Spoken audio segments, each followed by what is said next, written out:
各位学员，大家好。在今天这个单元当中呢，我们要讨论的是神奇药草第二部曲。在第一部曲里面，我们看了所谓美洲的一个状况，接下来我们就把视野移动到欧洲去吧。在合法跟禁止的一个氛围下，不知道大家最后选择的哪一些？合法化的论述有这一些，非法化禁止这些药物合法化的禁止派的论述有这一些，不知道大家最后决定了哪一个呢？不过我们来看看全球美洲的代表国家，分别有乌拉圭、加拿大、美国。看起来各国之间的状况，针对大麻合法不合法，却有不同的思维啊。那我们再把视野移动到欧洲去吧。欧洲第一个我要讨论的国家就是荷兰。荷兰大家一定非常清楚啦，它非常特别，它是允许呢特定的营业场所，叫做 coffee shop， 叫咖啡店。这咖啡店外围呢，其实有特别的一个大麻的一个标示，让大家知道它是不卖咖啡的，它也不卖其他的药物，它是专门卖大麻的。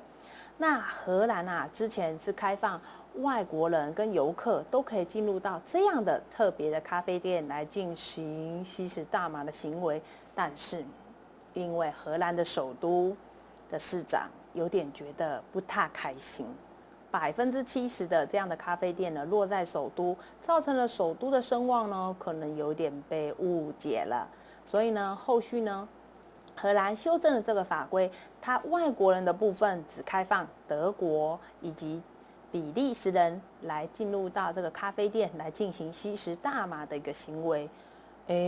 其他国家都不行，只有开放德国跟比利时，这是为什么呢？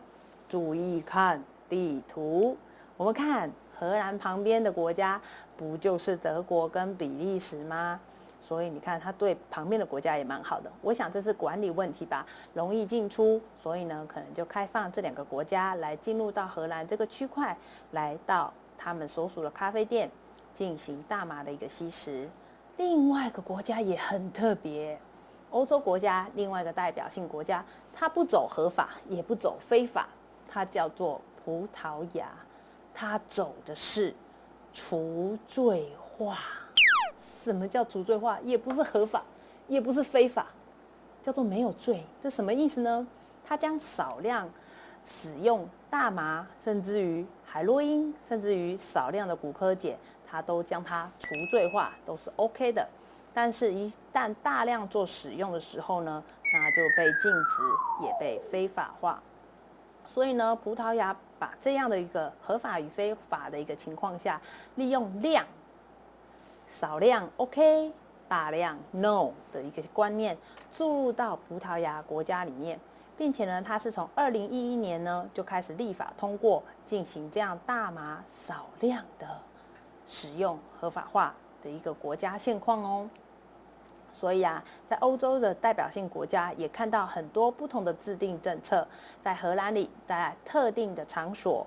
只能开放给荷兰、德国、比利时居民来进行特定咖啡店的吸食大麻的行为。葡萄牙呢，则是把少量的大麻或者是少量的毒品，它都把它除罪化了。各个国情还真的很不相同呢。所以啊，对于合法化，尤其是针对娱乐性大麻的这样合法化国家，这样种种算起来，美洲就是乌拉圭国家。欧洲就是荷兰国家，那美国就算一州不同啦，有这一些跨国性的一个思维方式。那禁止的嘞，其实美国也算禁止的一个国家啦，在不同的州次里面，他们也禁止了这样的一个大麻使用，甚至于他们把大麻列入第1级的毒品来进行管制呢。那台湾也就是我们亚洲的代表性国家，目前呢把大麻列为第2级的一个毒品进行管制啊。我们再来看看，到底要合法还是要不合法？怎么讲了这么久？透过这个合法的一个分布图，我们来了解一下，只不过是合法不合法0与1的这样的一个选择，其实在不同的国家却有了不同的思维。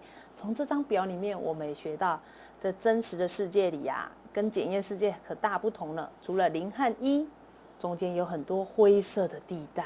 我们看看这张表，蓝色表示合法，红色表示非法，但是居然还会有黄色跟粉红色。黄色代表的是它非法，但除罪化；粉红色代表非法，但是没有抓很严，不强制执法。哇，你看这世界上针对大麻这样的神奇药草，却有了不同的执行面向，也让大家真实的感觉到这个真实世界对于这些问题呢，每个国家都有不同的思维，但法律是人定的，也会因为国情跟情况而有所不同。